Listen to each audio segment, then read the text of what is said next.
Well, playing somebody from real life, you know, is easier if, like in this case with Lombardi, when people want to talk about him and you get these little insights. Like we do something in play, Judith and I. The actor Bill Dawes, who plays Paul Horning, he went down to talk to Paul Horning, and he lives in Louisville. And Paul Horning jokingly mentioned that when Lombardi was out in public, he'd get off sometimes. He had a violent temper. He was loud. And his wife, Marie, would hold up her pinky. And he would lock pinkies, and he would calm down.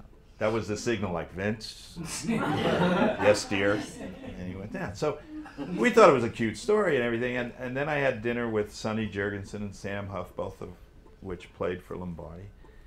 And at the end, and I mentioned that story, and Sam Huff laughed, but then Sonny said, you know, Dan, it was much more than that, because I would take Marie to the hospital, and as soon as the coach saw her come through the door, he'd put up his pinky, and they'd lock pinky.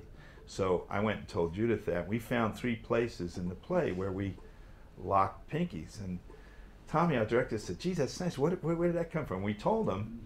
So he said, should we talk to the writers, maybe throw in a line about why you do that? And we said, no, let's just leave that between the coach and Marie.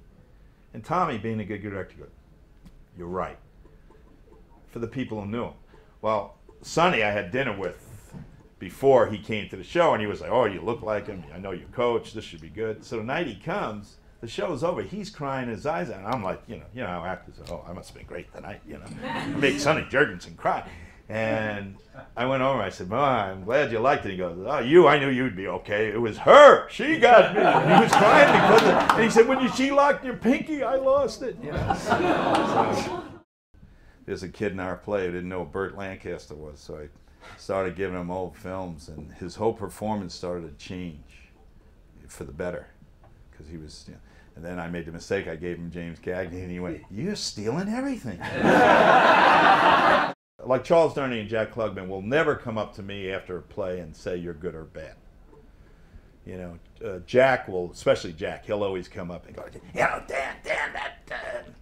that moment when you yelled, you think you could do that stepping away instead of in? Okay, Jack, I'll try that tomorrow night.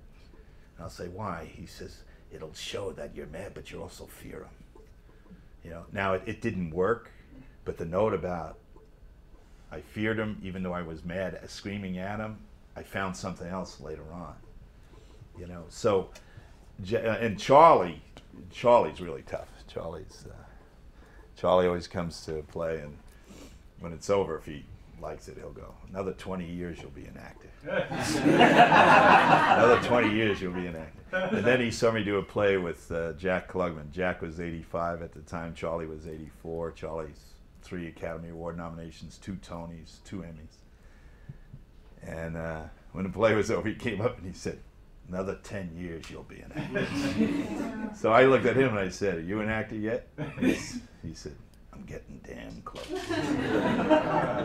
So you, as far as producing, if you become successful and you don't produce something, you really let us down. You let everybody down. You let your craft down. So you have an obligation to do that. I don't know if you know the price, but the cop walks out and he walks around all this old furniture that his father who's passed away, has left him, and what is he going to do with it?